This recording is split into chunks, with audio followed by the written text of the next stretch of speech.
NFL injuries. If you're like me, it's a great time to be a Chiefs fan. I love football. I love NFL football. And we got to think about the other side of this game. And every time that a player goes down, clutching their knee or their ankle or some other part, right? We all hold our breath to just see, are they going to get up, or is this going to be a really serious injury? Is it just a sprain, or is it the end of their season? Maybe even their career.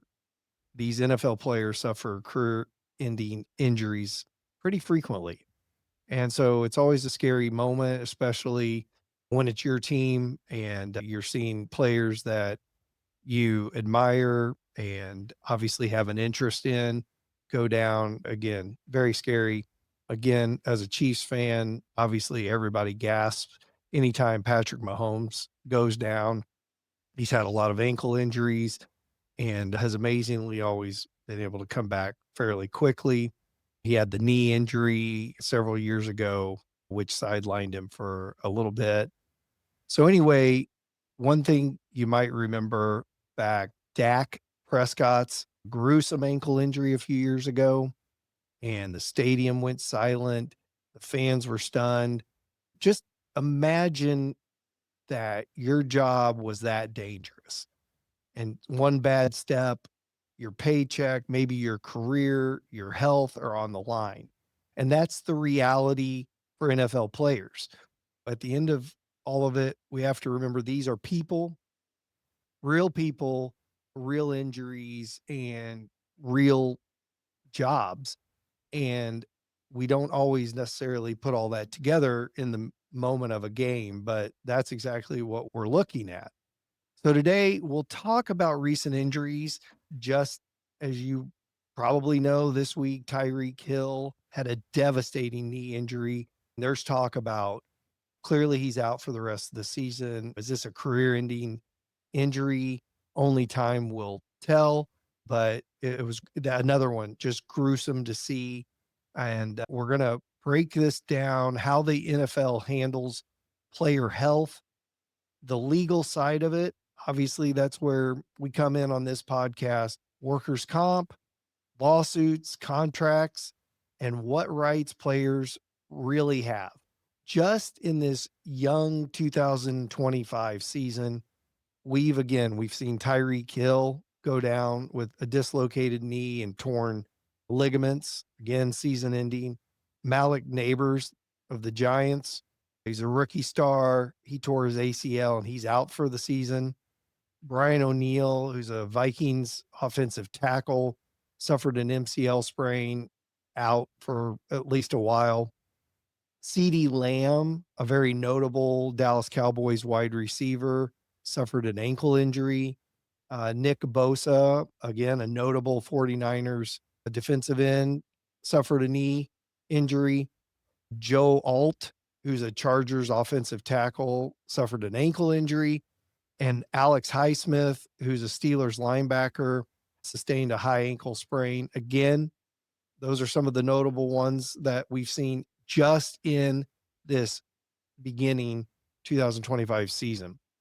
When Tyreek Hill went down here this week, cameras caught the teammates' hands on their helmets because they knew it wasn't just another ankle tweak. This was a big injury, a season-ending injury, and again, potentially a career-changing moment.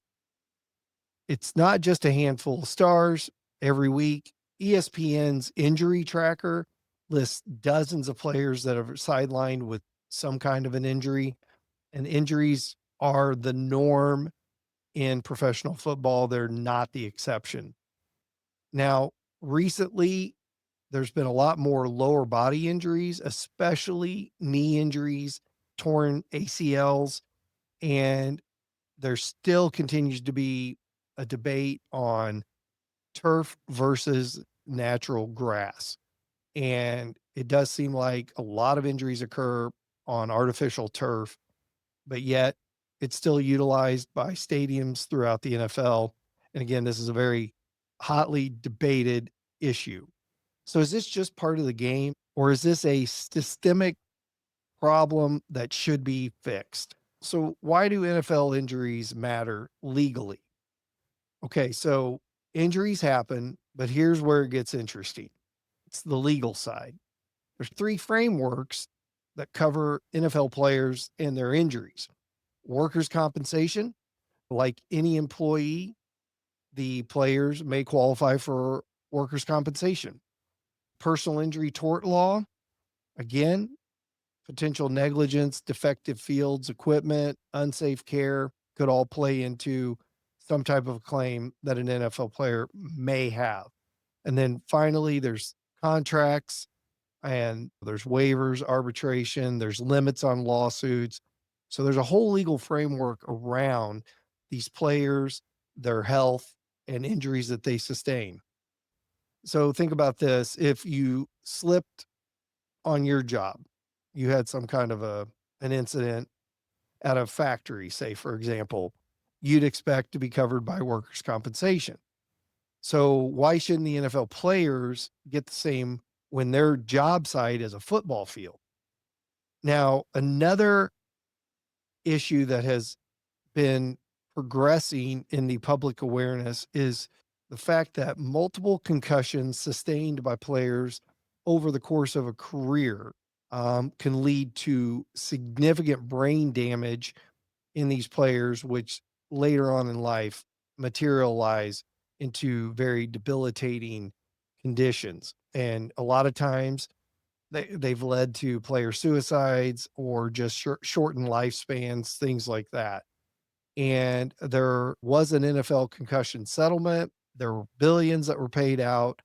And that proved that the league can be held accountable for their players' health. Again, the NFL makes a lot of money and they make it through those players. And so the question is always going to be there. Is the NFL doing enough to protect its players? And again, with the concussion, we've seen this growing awareness. We've seen concussion protocols in place. They're trying to pull players off the field if they recognize that a concussion potentially occurred. Again, we've seen the guardian caps utilized for players that may have had a concussion or are at risk for something.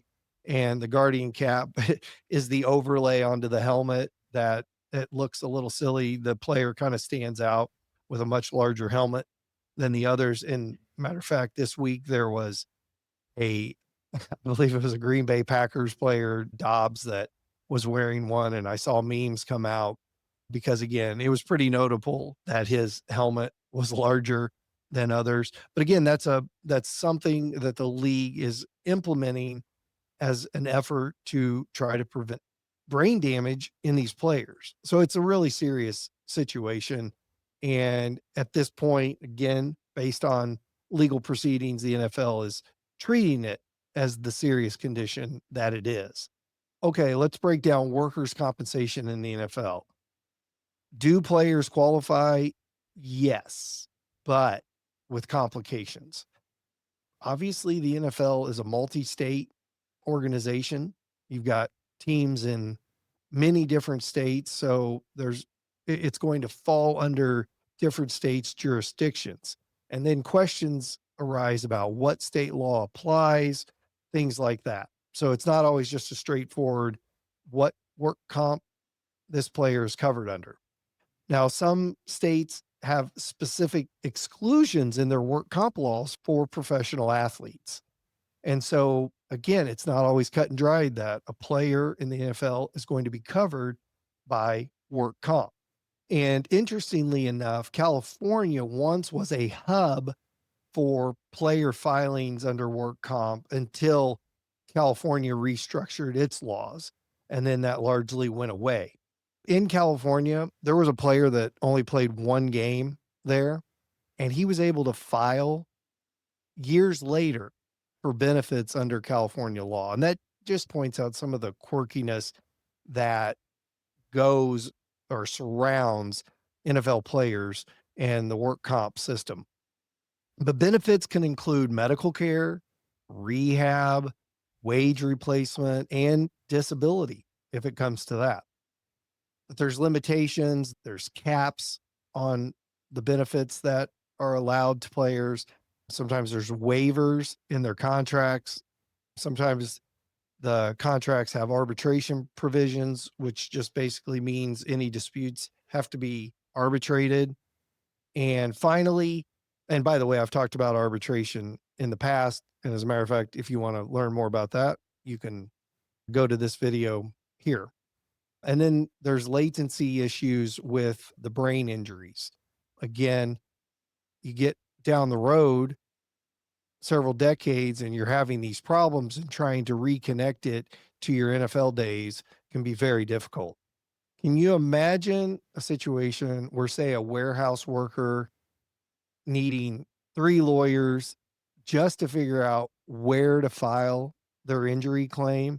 That's the kind of situation that a lot of NFL players face because, again, because of the multi-state nature of the NFL, just nothing is cut and dried. And then again, there's contractual provisions that come into play that make it very difficult for these NFL players to seek the benefits that they should be getting. So now let's look at a different side of it. Instead of, say, workers' compensation, let's look at personal injury and tort claims. And again, I always say tort is basically the legal term for a personal injury type claim. It's not a breakfast food. And with a tort claim, a personal injury claim, the person that's injured has to prove fault, has to prove negligence on somebody. So hypotheticals might be raised turf. Say there's a raised turf seam or something wrong with the field, and that causes an ACL tear. You'd have to prove there was negligence by the stadium. Maybe there's a faulty helmet. And so now you're talking about a defective product claim against the manufacturer of the helmet. Or what if player goes in, has a medical procedure, it's botched, it doesn't go well, whatever that looks like, it ends their career. Well, now there's a potential medical malpractice claim involved. So, you know, if Hill's injury, for example, Tyreek Hill, if his injury was worsened by turf conditions or, say, a medical delay or something like that, the question arises, could he or the players union pursue claims beyond the team's insurance? And that is a question that's out there. So again, there's always going to be, when you're in this arena, you're having to prove fault, things like that. There's also going to be questions about assumption of risk. And what does that mean? That means the idea that the person that was engaging in the activity participated in the activity knowing the risks that were involved. And that can be weighed against any negligence being claimed against some other party. The idea is players accept risk of hard hits, but again, do they accept the risk of unsafe facilities or equipment? So again, with the concussion lawsuits, that kind of showed systemic negligence that opened the door to a class action by many NFL players where they actually sued the NFL. So putting this into practice, the idea of work comp versus PI, personal injury, what does that look like? Workers' comp is like fast food. It's quick, but it's limited. And we always tell our clients that. I essentially tell people calling in with a work injury, the work comp system is not great. Our job is to maximize a not great system for our clients. And the remedies available, compensation available through work comp pales in comparison to what you might be able to recover in a personal injury claim if you have a claim against someone else, because work comp is set up by lawmakers. It's put in place to provide benefits, but also to limit the employee from what they can recover. And so Personal injury, on the other hand, so not like fast food, more like steak dinner. Again, it's much better on the recovery side, but it is harder because now you are having to prove somebody did something wrong. Somebody did something negligent. So work comp, again, no fault. Usually it's faster, not always. Again, insurance companies are involved. Sometimes they make it hard. And again, work comp just has limited payouts on the whole compensation side of things. But personal injury, again, it's fault based. It's risky because you could walk away with nothing, but you could potentially end up with very significant compensation depending on the nature and extent of the injuries and the damages that flow from those injuries. And again, the concussion class action lawsuit, it paid out billions to multiple players. And that just shows you what the potential can be in the personal injury side of things. So if you were a player, would you want to take the sure thing with limits or gamble for a potentially huge payout? And that's the question they're going to often face, depending on the severity and extent of an injury. So here's the thing, just like injuries in professional sports, there's going to be specific things you have to watch out for if you are injured, and things are going to need to be documented. Again, these players are going to need to know their contractual rights. If you're somebody that's injured in your job, obviously you're going to want to know what your rights are and understand the system, things like that. Again, you got to understand the difference between a short term injury and a lifelong injury. And again, that's what these players face. And as always, I say there's absolutely no reason not to reach out to a lawyer if you're hurt, if you're hurt at work, or if you're hurt by somebody else. It's a no obligation call. It's free. It costs you nothing. And you can learn more about what all your options are. And again, these NFL players, they have lawyers and they're going to be seeking the best avenue of recovery for themselves when they're hurt. And you should do the same thing. Just like recently, CD Lamb, the Dallas Cowboys wide receiver, a player with an ankle sprain, rushing back without proper documentation, future degeneration of his ankle could be ignored. That could limit his claim. And same goes for you. You've got to make sure you're fully investigating, you're getting your injury documented, you're being seen by the appropriate medical people, because again, you never know when an injury could be a lifelong problem. And you got to ask yourself the question, would you let the same organization that profits from your body also control all the medical records about that body? Again, when you're dealing with a work comp claim and you've got a work comp insurance company involved, they're directing the medical care. They're the ones that are in charge. And are you going to simply rely on them to have your best interest at heart? Or are they going to be working to get you off the work comp and back to work for the employer?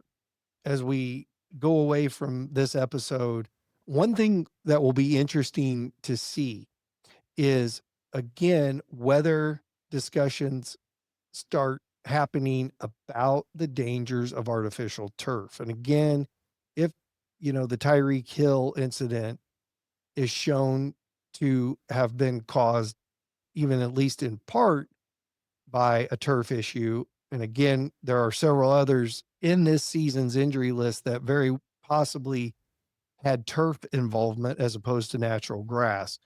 The question is, if more evidence piles up about the dangers of turf, if the discussion heats up, could we see the next concussion style lawsuit against the NFL for the injuries that players are sustaining from this artificial turf? It'll be interesting to see. So keep this in mind. NFL injuries aren't just statistics, right? They trigger legal battles over rights, pay, and health. And again, these players, next time that ESPN ticker roll an injury report, just remember these are real people, right? This isn't just fantasy football league. This isn't a video game. Real people getting hurt. And that's just like in our world. Every day I'm interacting with real people getting hurt. And that's a person whose legal and financial future may be hanging in the balance. And when you see those players, you have to think about yourself as well. Because when you're hurt at work or you're hurt in some other fashion, that's exactly where you find yourself. Your future could be hanging in the balance. So, again, as always, feel free to call, no obligation. It's a free call, and we can take a look, see how we can help, investigate. We're here. And until next time, please be safe and be well.